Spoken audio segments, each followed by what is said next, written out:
di tengah dunia penuh konflik, kawasan kita penuh perdamaian dan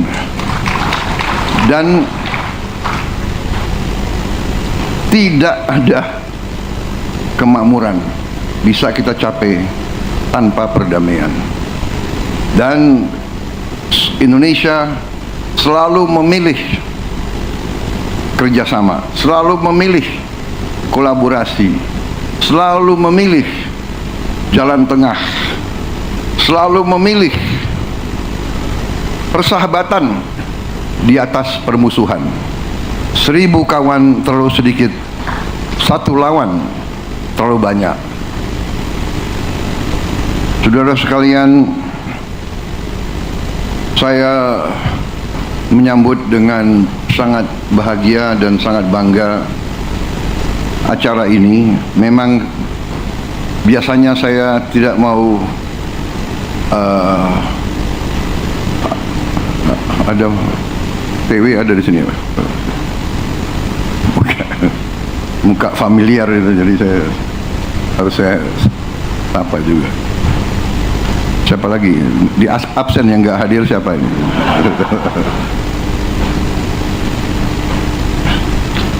Saskap nanti dicatat ya yang nggak hadir.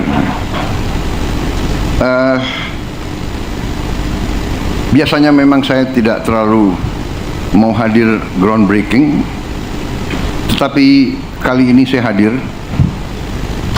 dan saya percaya dan saya sadar betapa acara ini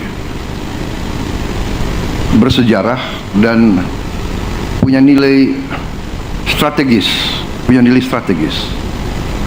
Saudara-saudara, kunci daripada pembangunan suatu bangsa adalah memang kemampuan bangsa itu mengolah sumber alam menjadi bahan yang bermanfaat dan punya nilai tambah yang tinggi, sehingga bisa mendorong kemakmuran dan kesejahteraan. Dan cita-cita hilirisasi sudah sangat lama, dari sebenarnya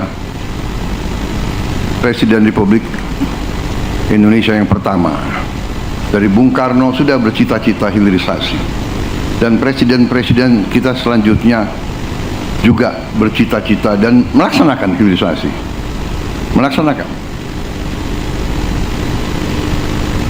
dan terakhir pendahulu saya, Presiden Republik Indonesia yang ke-7 Pak Joko Widodo lebih menekankan pentingnya hilirisasi dan memulai secara nyata program hilirisasi di era sekarang, di era abad ke-21 ini. Tadi disampaikan oleh Menteri ESDM sebagai Ketua Satgas Hilirisasi yang saya tunjuk, bahwa program ini, proyek ini mulai 4 tahun yang lalu.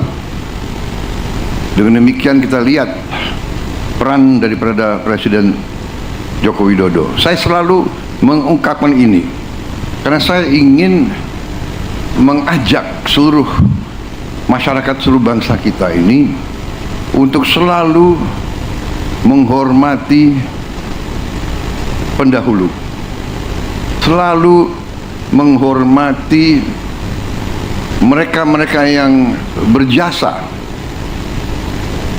Hanya dengan kita mengerti bahwa sejarah suatu bangsa adalah sejarah yang panjang. Pembangunan bangsa adalah perjalanan yang sangat panjang. Bisa dikatakan long march. Tiap negara punya long march. Kalau Tiongkok punya long march yang penuh dengan liku-liku, penuh dengan pengorbanan, penuh dengan keringat, air mata dan darah. Kita pun punya long march.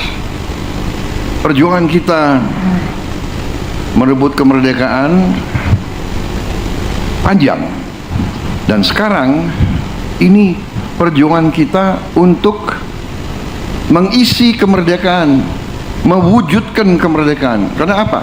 Apa tujuan kemerdekaan? Tujuan kemerdekaan adalah suatu negara dan suatu bangsa di mana rakyatnya hidup dalam keadaan yang baik, dalam keadaan yang bebas kemiskinan, bebas kelaparan, dan penuh keadilan.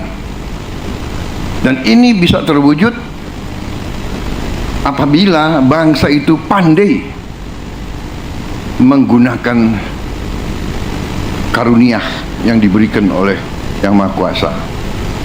Kita mengerti, kita bersyukur luar biasa keberuntungan bangsa kita, tapi kita juga wajib introspeksi diri. Kita harus pandai mengelola. Dan sekarang hari ini, groundbreaking ini bukti keseriusan para pimpinan kita dan kerjasama kita dengan mitra kita, dengan sahabat kita. Kita bermitra dengan kawan-kawan kita, saudara-saudara kita dari Tiongkok.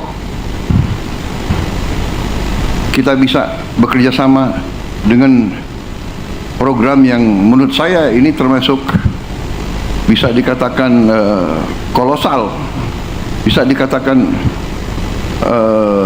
terobosan luar biasa. Dari sini kita bisa menghasilkan energi terbarukan dan ramah lingkungan yang dicita-citakan seluruh dunia. Saudara-saudara sekalian, saya diberitahu oleh para pakar bahwa bangsa kita ini sungguh-sungguh bisa swasembada energi, dan hitungan saya tidak lama, 5 tahun, paling lambat 6 tahun, 7, kita bisa swasembada energi. Dan salah satu nanti jalan kita menuju swasembada energi adalah listrik dari tenaga surya. Dan listrik dari tenaga surya, ya kuncinya adalah baterai. Dan hari ini kita saksikan, hari ini tadi laporannya menghasilkan 15 gigawatt. Kita butuh, kalau tidak salah para pakar laporan ke saya, untuk benar-benar mandiri kita perlu mungkin 100 gigawatt. Berarti mungkin proyek ini harus dilipat gandakan mungkin, ya. Dan saya percaya bahwa kita mampu untuk melaksanakan itu, ya. Saudara-saudara, saya ucapkan selamat kepada semua unsur dan terima kasih kawan-kawan kita dari CATL, dari Tiongkok.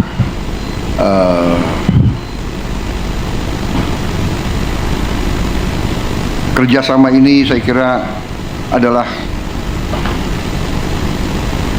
sangat penting dan menguntungkan semua pihak di tengah dunia penuh konflik.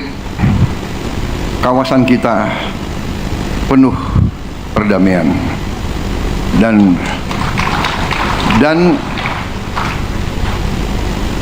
tidak ada kemakmuran bisa kita capai tanpa perdamaian. Dan Indonesia selalu memilih kerjasama, selalu memilih kolaborasi, selalu memilih jalan tengah, selalu memilih persahabatan di atas permusuhan. 1000 kawan terlalu sedikit, 1 lawan terlalu banyak. Ini filosofi Tiongkok yang saya ambil alih. Saudara-saudara, saya kira itu. Terima kasih sekali lagi. Hilirisasi akan jalan terus, momentum akan kita percepat. Kita mau bergerak cepat, rakyat menuntut, mengharapkan kemajuan cepat. Saya terima kasih tim saya, kabinet saya, semuanya kerja dengan baik, kerja dengan cepat. Yang tidak bisa ikut cepat, kita tinggalkan di pinggir jalan saja. Terima kasih semuanya. Dan dengan mengucap Bismillahirrahmanirrahim, pada siang hari ini, hari Minggu 29 Juni 2025, saya Prabowo Subianto, Presiden Republik Indonesia, dengan penuh kebanggaan meresmikan groundbreaking ekosistem industri baterai kendaraan listrik terintegrasi Konsorsium Antam, Indonesia Battery Corporation, dan CBL, Contemporary Brund Legend. Terima kasih. Dengan demikian saya nyatakan dimulai.